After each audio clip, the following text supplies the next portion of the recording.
wabarakatuh. Perkenalkan, saya Sri Wayuni, dosen tetap pada program studi Agribisnis Kelapa Sawit, Kampus Politeknik Teknologi Kimia Industri Medan. Sebagai seorang dosen di perguruan tinggi vokasi, saya berkomitmen untuk menyelenggarakan pendidikan yang berorientasi pada pembentukan kompetensi lulusan sesuai dengan kebutuhan dunia usaha dan dunia industri, khususnya pada sektor agribisnis dan industri kelapa sawit. Dalam melaksanakan Tridharma perguruan tinggi, saya berusaha senantiasa mengintegrasikan kegiatan pendidikan, penelitian, dan pengabdian kepada masyarakat sebagai kegiatan yang saling mendukung satu sama lainnya. Melalui proses sertifikasi dosen, saya berharap dapat terus meningkatkan kualitas pelaksanaan Tridharma perguruan tinggi serta memberikan kontribusi yang lebih besar bagi pengembangan program studi agribisnis kelapa sawit Kampus Politeknik Teknologi Kimia Industri Medan dan umumnya untuk kemajuan pendidikan vokasi di Indonesia. Pada kesempatan kali ini saya akan memperkenalkan salah satu mata kuliah yang saya emban di program studi agribisnis kelapa sawit, yakni Laboratorium Pabrik Kelapa Sawit. Mata kuliah ini memiliki beban 1 SKS teori dan 1 SKS praktikum dengan kode ATLP 3001.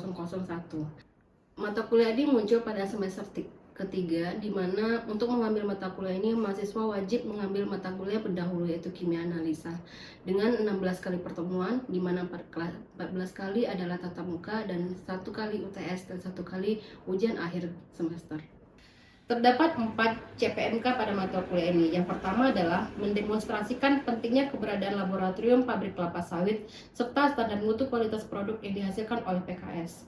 Kemudian yang kedua adalah mengidentifikasi bahan, peralatan instrumental, serta teknik analisis terhadap penjaminan mutu produk kelapa sawit. Yang ketiga, menghitung dan mengevaluasi hasil mutu analisis dari produk yang dihasilkan PKS. Dan yang keempat adalah menganalisis dan menghitung nilai losis dan merumuskan tindakan pengendalian untuk meningkatkan produktivitas dan mutu produk. Adapun bahan kajian dari mata kuliah ini yang pertama adalah menjelaskan tentang standar mutu CPO berdasarkan SNI, yang kedua adalah menjelaskan fungsi dan tugas laboratorium pabrik kelapa sawit, yang ketiga mengoperasikan alat laboratorium serta menggunakan bahan kimia di laboratorium pabrik kelapa sawit, yang keempat mengambil pengambilan sampel dengan baik dan benar, yang kelima menganalisis kadar air, yang keenam menganalisis kadar pengotor, yang ketujuh adalah menganalisis kadar asam lemak pada CPO dan PKO, kedelapan adalah menganalisis bilangan iodium, ke-9 adalah menganalisis bilangan peroksida, ke-10 adalah menganalisis bilangan Dobie, ke-11 menganalisis kualitas PKO, 12 menganalisis perhitungan losis pada CPO, 13 menganalisis losis pada PKO, dan yang terakhir adalah melakukan analisis pada limbah cair pabrik kelapa sawit. Pada proses pembelajaran, saya menggunakan beberapa metode pembelajaran. Yang pertama adalah instruksi langsung dan ceramah, yang kedua adalah studi kasus, dan keempat adalah project based learning. Untuk media pembelajaran, saya menggunakan beberapa tools yang ada di kelas seperti Smart TV, proyektor, maupun media-media interaktif lainnya seperti Kahoot dan juga YouTube. Penilaian, komponen penilaian yang saya gunakan pada pembelajaran ini adalah 10% adalah aktivitas partisipatif, 25% adalah hasil proyek dari project based learning, 10% tugas, 5% kuis, 20% UTS, dan 30% adalah dari nilai ujian akhir semester. Berikut adalah video pembelajaran dari mata kuliah laboratorium pabrik kelapa sawit, khususnya pada pertemuan ketiga, yaitu untuk materi analisis kadar asam lemak bebas pada CPO. Baiklah, kita mulai perkuliahan kita pada hari ini. Selamat pagi semuanya. Selamat pagi, Bu. Bagaimana hari ini? Apakah sudah sarapan semuanya? Sudah, Bu. Sudah. Ada yang belum sarapan atau belum? Ada yang sarapan? Sarapan dulu. Nah, jadi hari ini kita sudah pertemuan ketiga pada mata kuliah PKS. Siapa yang masih ingat pertemuan sebelumnya? Apa saja? Kita lihat dulu bahan kajian kita untuk PKS ini. Jadi ada 12 bahan kajian karena ini 1 SKS, jadi nanti saya bagi jadi 12, jadi 2 pertemuan itu untuk kuis. Jadi kita pertemuan ketiga analisis kadar ALB. Ada yang masih ingat pertemuan sebelumnya? Membahas tentang apa? Tentang kadar air. Gimana cara menentukan kadar air? Ada yang masih ingat caranya? Kadar air gimana? Cara menentukannya metode gravimetri dengan menggunakan pemanasan. Jadi dia ditimbang, kemudian sebelum pemanasan dan sesudah pemanasan. Nanti nya dibagi, carilah kadar airnya. Nah, jadi kita masuk ke pertemuan ketiga, yaitu tentang analisis kadar ALD atau asam lemak bebas. Ada yang tahu apa itu ALD? Hasil dari proses apa? Asam lemak bebas, bahasa Inggrisnya apa? Fatty acid. Nah, jadi ALD itu adalah salah satu parameter kualitas dari CPO atau PKO juga. Di CPO, jadi ada beberapa parameter untuk penilaian kualitas dari produk dari CPO. Apa saja? Kadar air, asam lemak bebas, apa lagi? Motor, apa lagi? Dobi, bilangan iodin, bilangan peroksida, dan ada juga senyawa komponen minornya, bioaktifnya. Ada vitamin E, ada vitamin K. Nah, tapi yang parameter utama itu ada 3. Apa saja? Motor, kadar air, dan ALD atau asam lemak bebas. Nah, asam lemak bebas ini parameter yang krusial pada CPO. Karena apa? Dia mengindikasikan kerusakan pada minyak. Kalau ALD yang bagus itu ALD yang tinggi atau ALD yang kecil? Kecil. Nah, berapa? Kalian jadi kalau pada ALD ini kita merujuk pada, saya masih pakai SNI 2006. Apa SNI berapa yang terbaru? Ada yang tahu? 2021. Nah, kalau SNI 2006 kita berapa maksimum persen dari ALD yang dibolehkan?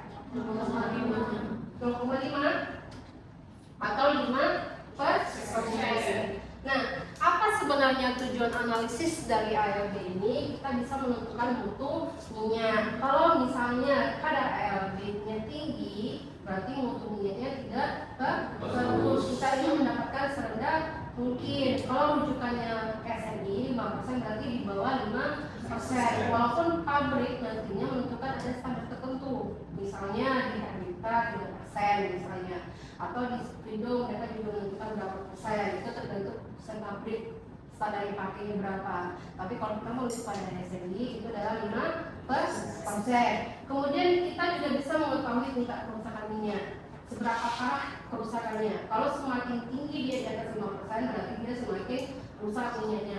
Kemudian kita bisa juga mengontrol proses produksi. Nah, dia indikator. Kalau misalnya CPO atau minyak kita ALD-nya tinggi, berarti ada sesuatu yang salah, atau indikator menjadi indikator sesuatu yang salah dalam salah proses. Apakah pada proses sortasinya, apakah proses perebusannya, atau pengepresannya, atau klarifikasi dan lain-lain. Jadi indikator nantinya kerusakan minyak. Kemudian menentukan kelayakan minyak untuk konsumsi atau proses lanjutan. Nah, masing-masing minyak itu nanti spesifikasinya berbeda-beda. Misalnya untuk minyak makan berapa standarnya, untuk biodiesel nanti berapa standarnya. Jadi kita bisa tentukan ini mau dibawa kemana. Kalau misalnya persen ARB-nya tinggi misalnya, biasanya untuk biodiesel kita tidak selalu menggunakan tidak parameter ARB agak sedikit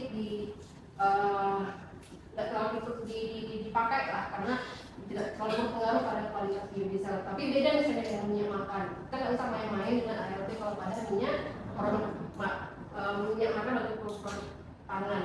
Kemudian bisa memenuhi standar mutu, bisa SNI, ISO atau komersial. Nanti harga jual dari CPO-nya juga berbeda-beda. Misalnya semakin rendah ARB-nya dibandingkan dengan ARB-nya yang hampir mendekati standar, itu akan berbeda dengan harganya. Nah, kemudian reaksi pembentukan ALD. Jadi ALD ini dari mana sih sebenarnya? Jadi CPO itu mengandung ALD bukan berarti dia serta-merta ada di dalam CPO, tapi dia merupakan proses dari reaksi hidrolisis. Hidrolisis apa? Hidrolisis itu apa? Saya mau tanya. Ada kata hidro, ada lisis. Hidro itu apa?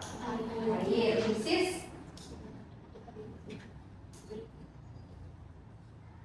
pemecahan, jadi pemecahan oleh molekul air. Nah, CPO itu adalah kan komponen trigliserida.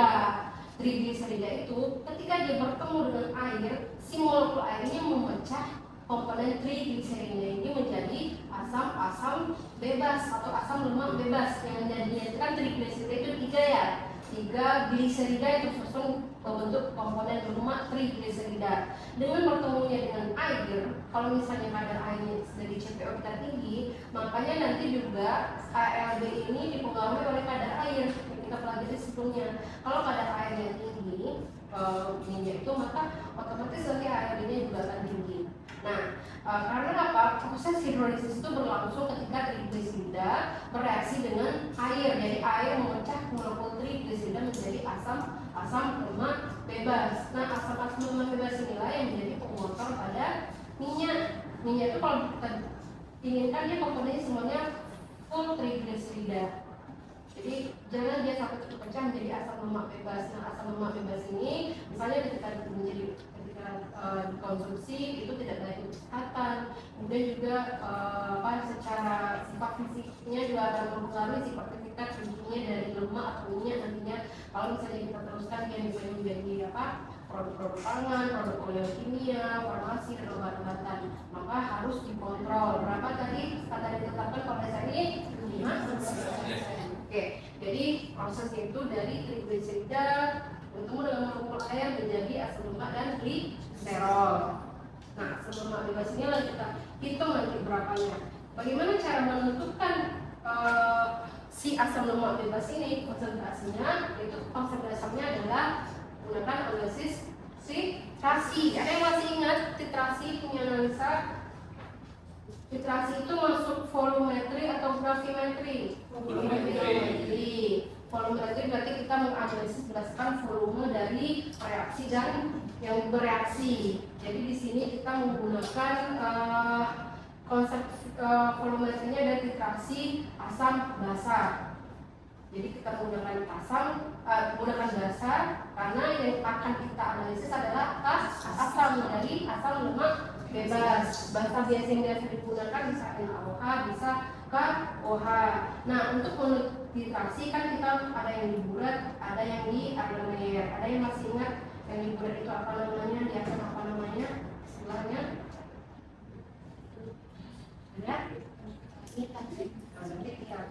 Lihat, nanti ada istilah dan titrasi. Mereview lagi pelajaran dunia misalnya. Nah, bagaimana cara kerjanya? Bisa dilihat alkohol bahan untuk kita campur dengan alkohol. Apa fungsi alkohol? Larut. Jadi melarutkan, karena kan si asam lemak bebas itu dia melarutkan dari minyaknya tadi sehingga dia homogen, sehingga nanti kalau ketika ditambahkan indikator, ketika ditambahkan NaOH sebagai inhibitor, nanti dia akan bereaksi sehingga kita bisa mendapatkan berapa volume NaOH yang bereaksi sampai tercapai titik ekuivalen. Titik ekuivalen berarti di sana mol yang bereaksi dengan bereaksi itu sama. Ditandai dengan titik akhir titrasi. Kalau pada asam basa, gimana cara kita menentukan titik akhir titrasi? Ketika berubah warna. Kalau dari kalau asam dititrasi dengan basa, berubah warnanya apa? Kan dia diberikan indikator. Kalau indikator PP dengan asam apa warnanya? Ini. Ketika dia direaksikan dengan basa, ketika dia sudah mencapai titik akhir titrasi, artinya apa? Si molekul NaOH atau basanya sudah berlebih, bereaksi dengan si indikator akan terjadi perubahan warna. Nanti pH-nya nanti di atas 7. Apa warnanya? Menjadi warna? Jadi warna apa? Apa? Kalau titik akhir titrasi NaOH atau lembarium. Nanti kalau dia sudah jauh di atas titik titrasi berubah menjadi warna pink Fanta. Kalau kita dapatkan warna pink Fanta gimana? Sekalian salah kerja atau gimana? Yang kita inginkan warnanya apa? Lembarium. Jadi dia sedikit di atas titik akhir titrasinya. Kalau dia sudah warnanya pink, artinya apa? Konsentrasi atau mol si NaOH itu sudah sangat berlebih di larutan campuran kita. pH-nya udah di atas 8. Artinya apa? Nggak sama lagi titik ekuivalennya. Kan titik ekuivalennya adalah mol konsentrasi tambah dengan mol di titrasi. Sudah berlebih, nanti perhitungan kita salah. akhirnya harus diulang. Nah, saya mau tanya, ini bisa kalian lihat prosedur kerjanya, nanti dipelajari saja. Kemudian ini rumusnya nanti untuk menentukan ALB, pesan ALB, di rumusnya itu berasal dari rumus titrasi, yaitu N1 kali N apa? Mol kali volume 1 kali N1 mol 2 kali V2 kali N2. Pesan ALB kalau dia dianggap sebagai kaunitat, karena kan CPO ada yang kaunitat, ada yang ya. Jadi kalau dia dianggap sebagai yang paling banyak itu adalah asam lemak penyusunnya adalah kaunitat, maka dia dikali 25,6 itu konstanta untuk membentuk asam lemak pada kaunitat, kali N kali V per sampel. Kalau dia misalnya dianggap polyak, maka persentase efeknya V kali N kali 28,2 kali bagi per W atau per sampel. Nah, coba kita lihat soal ini. Ada yang bisa? Coba di-share dulu. Berarti berapa kadar asam lemak bebas pada hasil uji kualitas minyak di mana volume NaOH yang digunakan saat penentuan ALB sebanyak 2 mili dan berat sampel CPO-nya 10 mg. Berarti W 10 mili, volumenya berapa? 2 mili.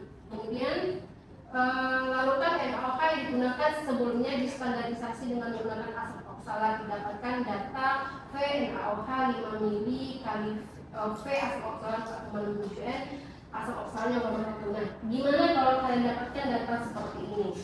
Apa yang kurang dari ini? Berarti kan si NaOH-nya kita nggak tahu kan?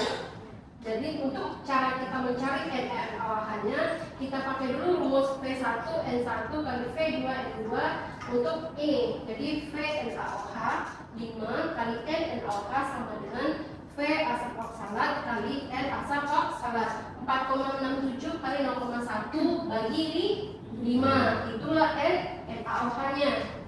Nanti baru setelah dapat NaOH-nya dikali sama rumus tadi. Kalau dia kaunitat kali 25,6, kalau dia padat kali berapa? 28,2. Pada sampelnya 10 kali volumenya 2. Dan nanti ini kerjakan aja di rumah ya. Nah, saya mau mereview sedikit istilah titrasi. Ada titik akhir titrasi, ada titik ekvivalen, ada titer, ada indikator. Ini maksudnya semuanya kan di titik. Nah, titrasi sudah saya jelaskan tadi, titik di mana kita menghentikan proses titrasi. Kalau titik ekvivalen adalah di mana mol pentitran itu sama dengan mol titrar. Mol apa maksudnya? Gram per ml. Jadi jumlah molekul di si titran dalam campuran itu jumlah molekul si titran sama dengan jumlah molekul si titer. Itu namanya titik ekvivalen. Idealnya itu yang kita cari. Tapi fakta di lapangan itu akan sulit mencari titik ekvivalen itu sama dengan titik akhir titrasi. Karena apa? Kan bulat itu yang keluar itu nggak bisa kita kontrol per 0,00 mili kan, dia kan keluarnya per tetes. Nah, kalau dia sedikit nanti akan mengganggu. Makanya titrasi itu kalau bisa dilakukan sebanyak berapa kali? 3-4 kali. Itu namanya triplo. Nah, gimana cara menentukan volume rata-ratanya? Volume 1 tambah volume 2 tambah volume 2 per 3. Itu yang dijadikan nanti volume titrasi. Jadi harus lakukan 3. Minimalnya 2, jangan sampai 1. Karena kalau 1 nanti kalau terjadi perbedaan kesalahannya itu sudah berbahaya. Kemudian indikator, kalau pada asam basa kita biasanya indikator P. Apa? EP.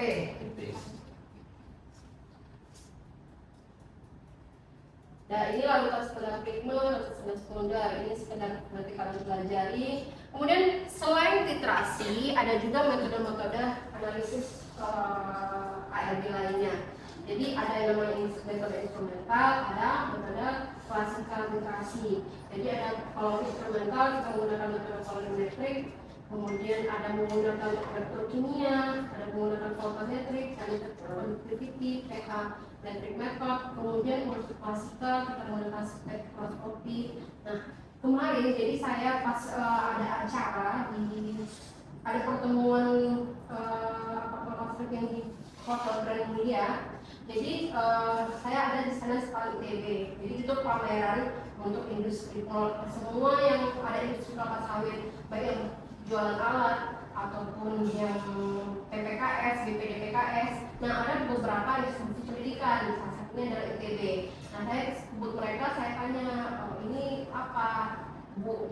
Jadi ternyata mereka sudah mengembangkan alat, jadi pakai ramalan spektroskopi. Jadi di ramalan spektroskopi itu biasanya kan kalian menentukan ARB, kadar air, kadar pemotor, itu satu-satu kan. Preparasi sampelnya satu, nanti ukur lagi, gravimetri, nanti filtrasi juga seperti itu satu. Nah, kalau di ramalan itu sama kayak kita cuma di spektrometri UV vis, masukkan sampelnya ke semacam kuvat, masukkan ke ramalan itu, jadi dia langsung membaca, di sana langsung keluar data ARB-nya berapa, dopingnya berapa, kadar airnya berapa, kadar pemotornya berapa, jadi langsung satu. Itu orang ITB yang sudah menemukan, jadi dia pakai ramalan spektroskopi, jadi dalam sekian detik langsung CPO-nya nggak perlu ada preparasi sampel, keluar semua datanya. Nah, berarti semakin kesini kan kita semakin dimudahkan untuk anak bisnis. Tapi walaupun sudah ada instrumen canggihnya, konsep dasar harus tetap dipelajari. Orang itu mengembangkan konsep itu berdasarkan konsep dasar. Kalau misalnya ALB, konsep dasarnya adalah titrasi asam basa. Kalau misalnya kadar air dari gravimetri, bisa juga nanti titrasi sebenarnya bisa juga yang pakai kalviser, ya kan, pakai autotitrator. Nah, yang paling banyak digunakan di pabrik saat ini adalah, kalau pabriknya sudah cukup punya anggaran, adalah autotitrator. Jadi nggak pakai titrasi manual lagi. Autotitrator ini konsepnya sebenarnya sama prinsipnya, tapi sudah disediakan di peralatan. Jadi dia menggunakan elektroda pH, potensiometri, kita bisa menentukan langsung berapa titik titrasinya. Jadi nggak harus pakai bulet, nggak harus pakai air Mayer, tinggal nanti masukkan sampelnya, bicara kerjanya, bisa dibaca energinya, sehingga kita bisa dapatkan langsung berapa ALB-nya. Nah, yang terakhir, faktor-faktor yang mempengaruhi ALB apa saja? Lembaga pengolahan PBS. PBS itu ketika dia sudah dipanen, itu dibandingkan dia masih di pohon, konsentrasi ALB-nya meningkat secara drastis. Sehingga ketika proses pemanenan itu sesegera mungkin harus diolah. Idealnya nggak lebih dari 24 jam. Jadi diolah langsung supaya fresh PBS itu kadar ALB-nya masih bisa kita kontrol. Kemudian kerusakan atau memar pada buah. Nah, buah yang rusak juga berpotensi meningkatkan ALB. Kemudian kadar air yang tinggi, sterilisasi yang tidak optimal. Sterilisasi itu kan salah satu fungsinya adalah untuk inaktivasi enzim lipase, karena enzim lipase itu bisa mengkonvert trigliserida menjadi ALB, sehingga ketika proses steril perebusan tidak optimal di sterilizer, maka kadar ALB-nya juga tidak bisa terkontrol. Kemudian penyimpanan CPO terlalu lama, karena dia selama penyimpanan itu proses hidrolisis selalu akan berlangsung. Makanya kenapa sih ada kadar air, kan walaupun dalam konsentrasi yang rendah itu akan selalu akan bereaksi menghasilkan ALB. Kemudian kontaminasi mikroorganisme, suhu penyimpanan yang tidak tepat, kemudian buah terlalu matang atau busuk, dan kualitas bahan baku. Nah, apa standar acuan untuk pengukuran ini? Kita menggunakan SNI ISO 660 untuk minyak hewani maupun nabati. Bisa pakai AOCS Ocean Method, jadi yang untuk free fatty acid, kemudian ISO 660 untuk animal and vegetable fats and oil, jadi determination of acid value the acidity. Dan ini daftar pustaka yang kita pakai, bisa kalian pelajari nanti kalau ingin belajar lebih lanjut. Kemudian sebelum saya menutup pertemuan hari ini, saya mau bertanya, siapa yang bisa meringkas pertemuan hari ini menjadi beberapa butir kalimat? Ada yang bisa? Singkat saja. Apa ringkasan pertemuan hari ini? Ada yang bisa? Jadi pertemuan hari ini kita bahas terkait ALB, di mana ALB itu merupakan asam lemak bebas atau free fatty acid, di mana ALB ini tidak serta-merta ada dalam buah, tapi terbentuk melalui reaksi hidrolisis, yaitu trigliserida plus air sama dengan gliserol plus ALB atau asam lemak bebas. Nah, cara penentuan ALB ini dapat dilakukan dengan volumetri atau titrasi, menggunakan titrasi asam basa, di mana dilakukan mulai dari preparasi hingga titrasi, di mana salah satu titik akhirnya adalah warna lembayung ketika titrasi, di mana lembayung ini menunjukkan TAT titik akhir titrasi, bukan titik ekivalen, di mana titik akhir titrasi dan titik ekivalen ini berbeda, di mana titik ekivalen ini itu di mana konsentrasi asam dan basanya sama, sedangkan titik akhir titrasi itu kondisi di mana kita harus berhenti melakukan titrasi. Selain itu, ALB itu banyak yang mengakibatkan dia angkanya tinggi. Salah satunya adalah penyimpanan CPU yang terlalu lama, terus keterlambatan pengolahan buah, dan memar pada buah. Mungkin ada yang mungkin satu lagi bisa nambahkan? Mungkin Bu, untuk di bagian faktor-faktor yang berbeda yang pertama itu kan keterlambatan proses, terus tingkat kematangan buah atau proses kematangan, terus di sama proses pengolahannya. Oke. Ya, jadi semoga apa yang sudah kita pelajari hari ini bisa bermanfaat untuk kalian, karena ini saya sampaikan tadi bahwa ALB ini adalah parameter krusial pada CPO. Jadi parameter yang sangat penting karena apa dia nanti ada implikasinya ke indikator-indikator lain. Jadi kalian nanti diharapkan setelah lulus dari sini dari mata kuliah ini sudah bisa mengukur ALB. Jadi ketika ditanya cara mengukur ALB tidak bingung lagi. Ya, jadi untuk pertemuan hari ini kita sebutkan, minggu besok kita kuis sepertinya dan saya akan infokan kepada teman. Oh ya, saya lupa absen. Ada yang tidak hadir hari ini? Hadir semua? Sudah. Mungkin kita tutup pertemuan hari ini. Masih ada pertanyaan soal ini? Kita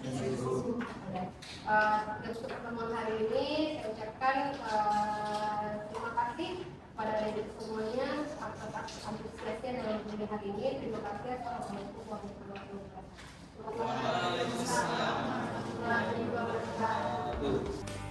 Demikian video pembelajaran untuk mata kuliah Laboratorium Pabrik Kelapa Sawit pertemuan ketiga analisis asam lemak bebas di program studi agribisnis kelapa sawit. Terima kasih kepada Bapak Ibu Asesor saya ucapkan telah menyaksikan video saya. Semoga dari video tersebut bisa menjadi gambaran bagaimana saya mengelola kelas pada program studi agribisnis kelapa sawit.